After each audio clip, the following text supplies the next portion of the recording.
आज मैं एक चमत्कारी ताबीज की कहानी लेकर आया हूं। आप अंत तक मेरे साथ बने रहिए। क्या आप लोकसभा चुनाव 2024 में किसी पार्टी से टिकट चाहते हैं? क्या आप आगामी राज्यसभा चुनाव के लिए किसी दल का टिकट चाहते हैं? या आपके नेताजी लोकसभा के लिए, राज्यसभा के लिए किसी दल का टिकट चाहते हैं? अगर कोई ऐसा सपना आपके दिल दिमाग में है, दिल्ली जाने का सपना है, संसद में पहुंचने का सपना है, तो आपको एक ताबीज की व्यवस्था करनी पड़ेगी। हो सकता है आपका दावर नेता हो, आपको चुनाव लड़ने की क्षमता हो, लेकिन एक ताबीज मिल जाए तो टिकट की गारंटी है। आप किसी ऐरे गैरे साधु संत फकीर के चक्कर में नहीं पड़िए। मैं ऐसे फकीर की चर्चा करने चला हूं जिसके पास चमत्कारी ताबीज है। अगर आप जानना चाहते हैं कि यह ताबीज कहां मिलेगा, किससे मिलेगा, कैसे मिलेगा, तो आप अंत तक मेरे साथ बने रहिए।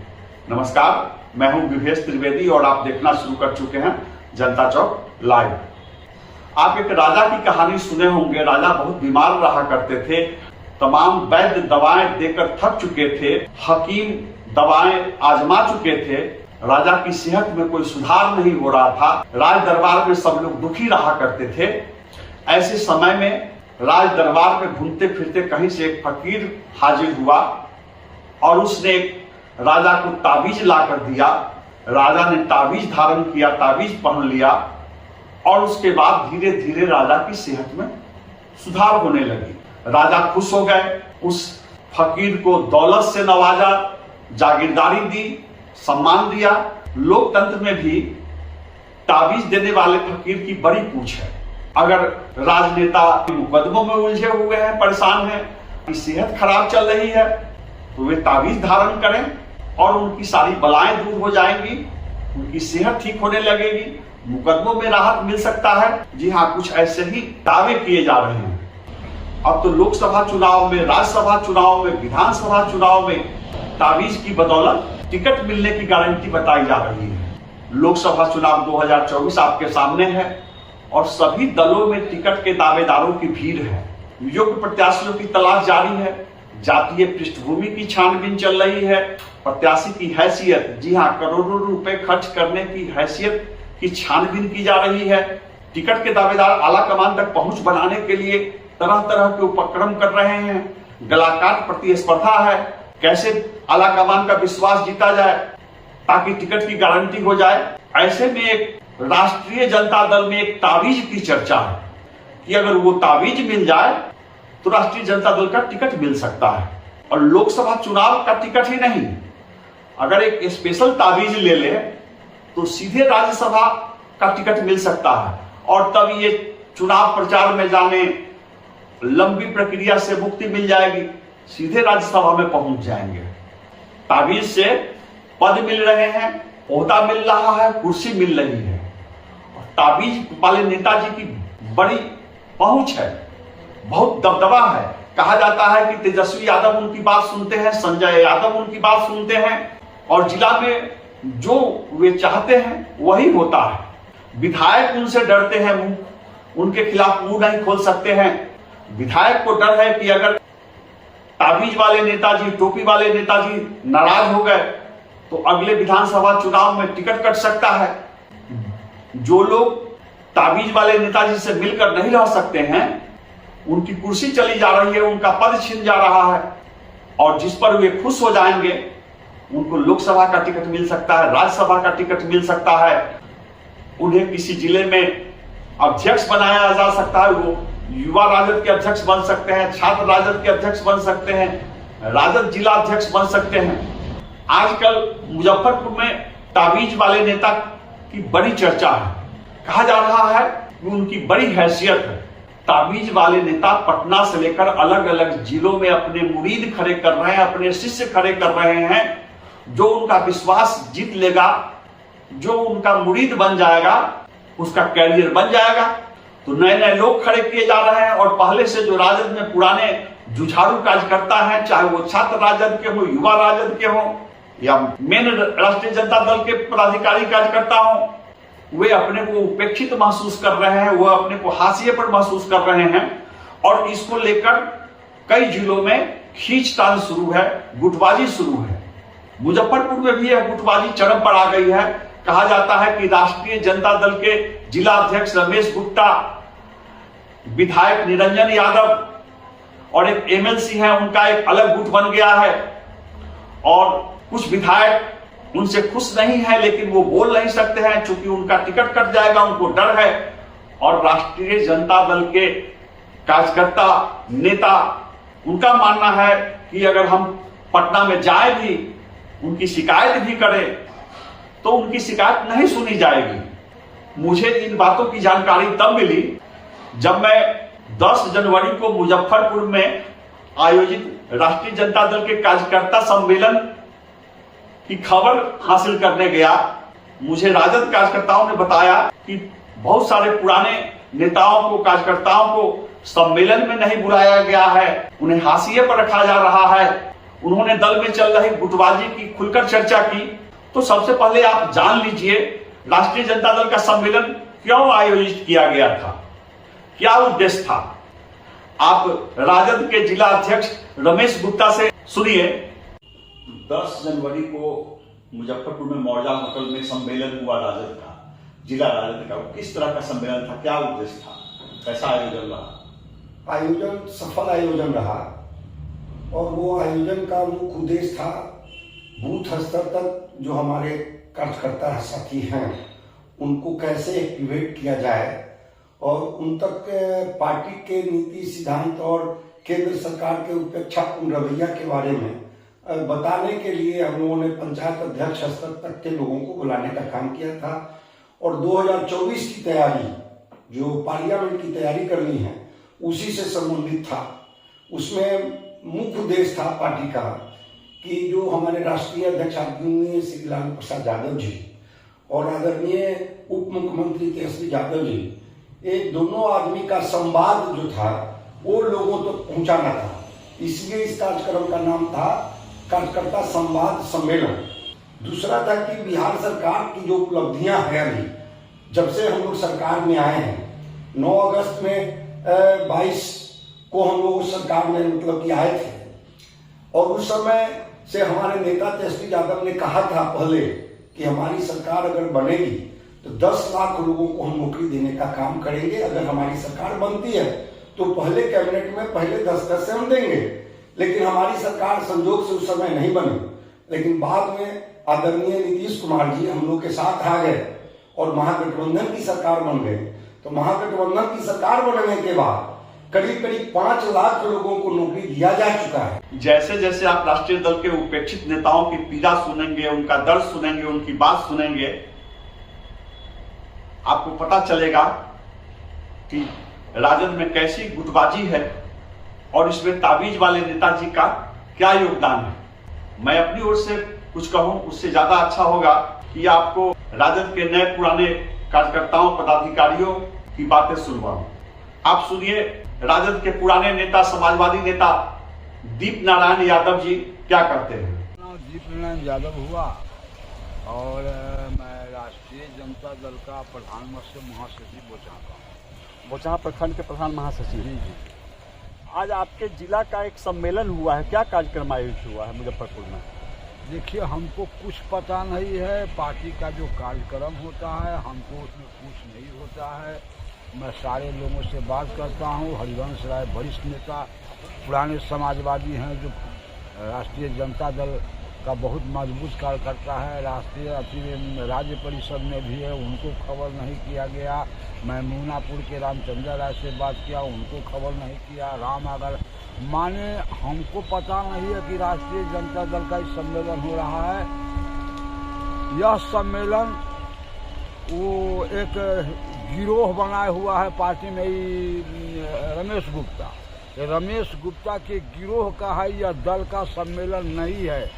क्यों नहीं बुलाया जाता है आप लोगों को? इसलिए नहीं बुलाया जाता है, सच मानों में पूछे तो हम लोग कर्पूरी, ठाकुर, लोहिया, शरद यादव, इनके विचारों पर चलने वाले लोग। अपना जब हम विचार देते हैं तो उस विचार को उनको तकलीफ होता है और इसलिए हम लोगों को छांट के चलते हैं। हम तो कहेंगे कि ये राष्ट्रीय जनता दल है नहीं, यही तो भाजपा का आदमी है। कि पूरी पार्टी को सत्यानाश करने पर तुला हुआ है। हर ब्लॉक के घूमता है, हर अधिकारी के पास घूमता है, ये कमीशन लेता है, एक भी इसका काम नहीं होता, ये दल का है ही नहीं आदमी। और इस बात का लेकर के कई बार हम लोगों ने सवाल भी प्रखंड में उठाया, इसलिए हम लोगों की बात नहीं करता होता है। पार्टी में विधायक होते हैं, प्रदेश के पदाधिकारी होते हैं, मान लिया कि आप कह रहे हैं रमेश गुप्ता जी नहीं पूछ रहे हैं, तो विधायक होते हैं, एमएलसी होते हैं, प्रदेश के पदाधिकारी होते हैं, क्या मामला है? सबसे बड़ी चीज है कि विधायक होते हैं, तो विधायक लोग अलग अलग हमसे बात करते हैं, लेकिन कहते हैं कि खुल करके मंच पर नहीं जाएंगे, हम आपको खुल करके वहाँ नहीं बोलेंगे, हमारा टिकट कट जाएगा। लोग का टिकट कटने के भय से इस बात को उसके खिलाफ नहीं जाता। तो रमेश गुप्ता इतना पावरफुल है कि टिकट कटवा देंगे? पता नहीं कि उनको उनके साथ कारी स्वयं भी आते हैं, ये ग्रुप बनाए हुए हैं, वो कहते हैं कि जो हम टिकट कटवा देंगे। हम बड़े बड़े नेता को जानते हैं, ये लोग टिकट कटने के भय से गुप्ता के खिलाफ नहीं बोलते हैं। और इसके पास एक भी आदमी नहीं है, इसके घर पर झंडा भी नहीं पड़ा है, भाई पार्टी का आदमी है नहीं है, इसको तो पटना से बना दिया गया। तो कारी साहब को लोग सच्चाई नहीं बताते हैं कि हाँ ऐसा हो रहा है? सब बताते हैं, कारी साहब भी आए हैं, कई बार हम कहे हैं, हम विधायक लोगों को कहे हैं, मैं मुन्ना यादव को भी कहा हूँ और लोगों को कहा हूँ। कारी साहब से और विधायक क्यों नहीं कहना चाहते हैं सच्चाई? तो सच्चाई इसलिए नहीं कहना चाहते हैं कि कारी साहब कहते हैं कि हमारा जैसे पहुंच ऊपर तक है, पटना तक नेताओं के साथ हमारा पहुंच है, हमारी बात चलेगा, इसलिए टिकट कटने के भय से इस काम को नहीं कर रहे हैं। मैंने गुटबाजी के संबंध में, पुराने नेताओं कार्यकर्ताओं की उपेक्षा के संबंध में राजद जिला अध्यक्ष रमेश गुप्ता से बात की। आप भी सुनिए उनकी बात। लोगों की उपस्थिति, कार्यकर्ताओं की उपस्थिति की दृष्टि से कैसा, संक्षेप में बताइए। नहीं, कार्यकर्ताओं की उपस्थिति पहले से भी हमको लग रहा था कि हमारा यहाँ 450 पंचायत है, 100 नेता 500-600 आएंगे, लेकिन चुनाव का देखते हुए अब जो तैयारी हम लोगों ने बूथ स्तर तक जो कमेटी हमने बनाया है, तमाम जिले के 3463 बूथों पर हमारी कमेटी 19 आदमी की बनी है, और इतना भरमार हो गया कि हमको लगता है कि जितनी कैपेसिटी अंदर बैठने की है उससे 2 गुना अधिक बाहर लोग, माने हमको लगता है 3500 से 4000 लोग हमारे थे।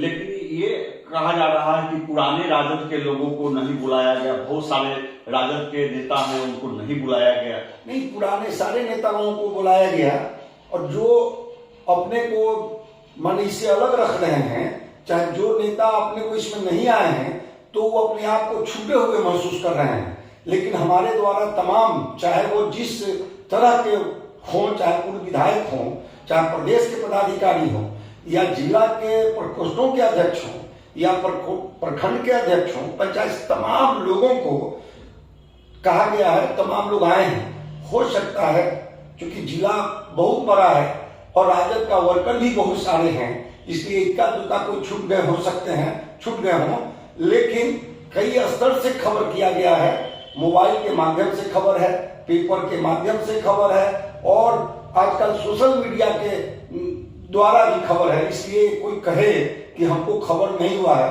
तो ये ठीक बात नहीं लगता। इस बात में क्या सच्चाई है? कहा जा रहा है कि जिला राजद में गुट है, आपका निरंजन यादव जी हैं और एमएलसी कारी साहब साहब हैं, इन लोगों का एक अलग गुट है जो इस गुट में आते हैं, जो इस दरबार में हाजिर होते हैं, उन्हीं को राजद कार्यकर्ता माना जाता है। नहीं, ऐसा गलत फहमी है उन लोगों को, जो लोग ये बात बोलते हैं वो गलत है।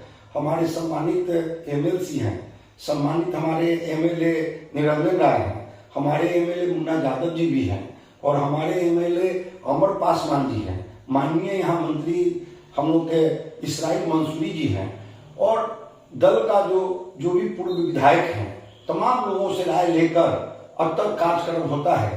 पहले जो कार्यक्रम हुआ करता था हमारे पहले, उस समय एमएलए इक्का दुक्का पहुंचते थे, नहीं भी पहुंचते थे, लेकिन अगर हमारा दोही का अगर गुट होता तो सारे एमएलए हमारे कार्यक्रमों में आते हैं और बढ़ चढ़ के हिस्सा लेते हैं, और वो लोग हम लोग को धन्यवाद भी ज्ञापन करते हैं। इसलिए जो लोग ये बात बोलते हैं, लगता है कि पार्टी से अलग रहने वाले लोग ऐसा बोलते होंगे।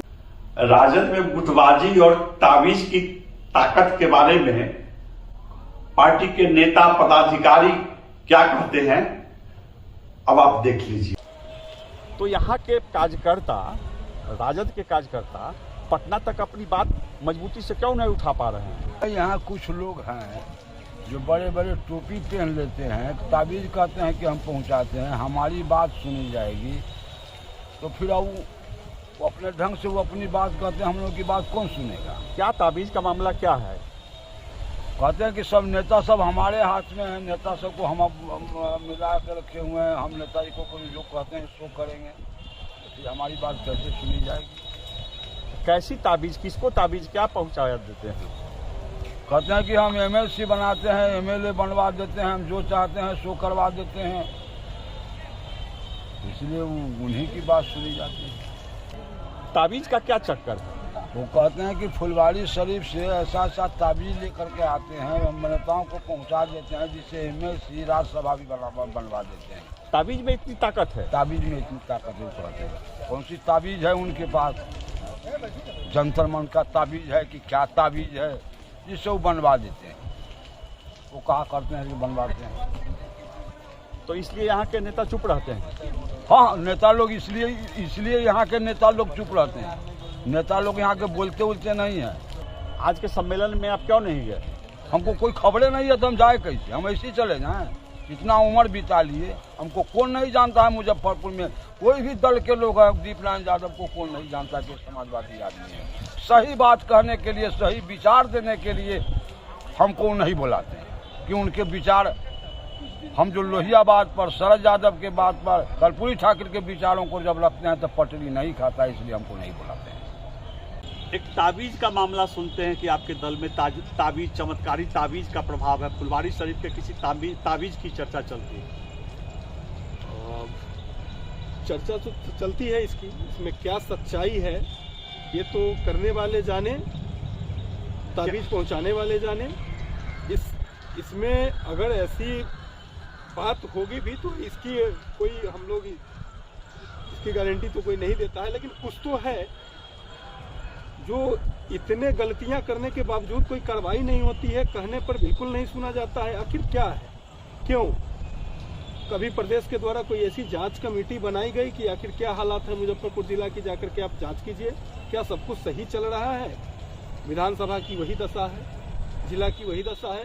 चुनाव के दौरान तरह तरह के टोटके आजमाए जाते हैं। कोई मंदिर में पूजा करने जाते हैं, कोई ताबीज खरीदते हैं, कोई अंगूठी पहनते हैं, अच्छी कामना के साथ, अच्छी उम्मीद के साथ। आरजेडी में कहा जाता है कि कोई ताबीज की चर्चा है कि फुलवारी शरीफ की कोई ऐसी ताबीज है जो अगर धारण कर ले तो एमपी लोग बन जाते हैं, एमएलए बन जाते हैं, राज्यसभा चले जाते हैं, टिकट मिल जाता है। जी सर, ये आस्था, लोगों का आस्था जहाँ हो, बहुत ताबीज की बात ही नहीं है। हम लोगों को कहा जाता है कि मंदिर मस्जिद की बात करने वाले ही लोग हैं, राजद के लोग हैं, मंदिर पर भरोसा नहीं करते, तो उन लोगों का कथन ये गलत है। हम लोग ही पूजा पाठ में भरोसा करते हैं, लेकिन भगवान को हम लोग राजनीति में नहीं लाना चाहते। हम लोग भगवान को राजनीति में नहीं लाते हैं, हम लोग भगवान को अपने दिल में रखते हैं और उनके साथ हम लोग शीश निभाते हैं, पूजा पाठ भी करते हैं। हम लोग उससे अछूता नहीं है, उससे अलग नहीं है। लेकिन जो लोग भगवान को बेचते हैं, जो लोग भगवान को ब्रांडिंग करना चाहते हैं, उन लोगों को हम कहना चाहते हैं कि भगवान को भगवान रहने दिया जाए, उनको पॉलिटिक्स से नहीं जोड़ा जाए। लेकिन सब लोग की अपनी अपनी आस्था है, कहीं मंदिर की आस्था है, किसी को मस्जिद की आस्था है, कोई चर्च की आस्था रखता है लोग, कोई जो जैन धर्मी है वो उनके जो बाबा है वहाँ आस्था रखते हैं। तो यही हम लोग का धर्मनिरपेक्ष देश है। इस देश में हर धर्म के लोग हैं, हर धर्म के मानने वाले हैं, और इसीलिए हम लोग धर्मनिरपेक्ष कहलाते हैं। लेकिन अभी की सरकार जो है वो सरकार धर्मनिरपेक्षता पर खतरा बनी हुई है, और हिंदुत्व बात लाकर जो और भी जो लोग हैं उनको डराया और सहमाया जा रहा है। अच्छा, दर्शकों को बताइए कि आखिर वो कौन सी ताबीज है, लोग जानना चाहते हैं कि कहाँ की ताबीज धारण करने से टिकट की गारंटी होती है। आरजेडी में जो ताबीज की चर्चा चलती है, तो हम तो अभी टिकट के लाइन में है नहीं कि हम ताबीज की बात करेंगे कि कहाँ से कौन ताबीज मिलता है। आस्था की बात है, हम जरूर कहेंगे, लेकिन हमको तो ये जानकारी है नहीं कि कौन लोग ताबीज लिए और उस ताबीज के चलते उनको टिकट मिल गया। हमको लगता है कि बीजेपी वाले लोग जो हैं इसको प्रचारित करके प्रगलाना चाहते हैं, साबित करना चाहते हैं कि हम लोग ताबीज वाले लोग हैं, ये साबित करना चाहते हैं, जो गलत है। तो आपने सुना दीपनारायण यादव जी की बात, वे बोल रहे हैं कि ऊपर तक ताबीज पहुंचाया जाता है और ताबीज पहुंचाने वाले जो चाहते हैं वही होता है, जिला में उन्हीं की बात चलती है। यह एपिसोड ज्यादा लंबा नहीं हो, हमारे दर्शकों का सुझाव रहा है कि लंबा एपिसोड नहीं हो, तो मैं इसे किस्तों में सुनाऊंगा। आप अगले एपिसोड का इंतजार कीजिए, जिसमें बताया जाएगा कि फुलवारी शरीफ का ताबीज कैसे हासिल किया जाता है और फुलवारी शरीफ वाले ताबीज की क्या खासियत है। मैं राष्ट्रीय जनता दल के नेताओं की जुबानी आपको सारी बातों की जानकारी दूंगा और मैं अगले एपिसोड में यह भी बताऊंगा कि जैसे बाजार में टूथपेस्ट के साथ फ्री में टूथब्रश का स्कीम आता है, आप टूथपेस्ट खरीदेंगे तो आपको फ्री में टूथब्रश मिल जाएगा, उसी तरह से राज्यसभा के चुनाव में, लोकसभा के चुनाव में भी स्कीम आता है। जैसे कार खरीदने पर एक फ्री में मोटरसाइकिल मिल रही हो, बड़ा सामान खरीदने पर एक छोटा सामान गिफ्ट में मिल जाता है, तो राजनीति के गलियारे में भी ऐसे कई ऑफर चल रहे हैं। आप मेरा अगला एपिसोड देखना नहीं भूलें, बहुत मजेदार है और मेरा दावा है कि आपको कहीं देखने को नहीं मिलेगा। नमस्कार, आपसे आग्रह है कि आप मेरे चैनल जनता चौक लाइव को लाइक करें, सब्सक्राइब करें, अपने मित्रों, जानने वालों के बीच शेयर करें ताकि मेरा मनोबल बढ़े और मैं और रोचक जानकारियों वाली खबरें लेकर आऊं, नवीनतम घटनाक्रम पर आधारित राजनीतिक विश्लेषण लेकर आपके बीच आऊं। नमस्कार।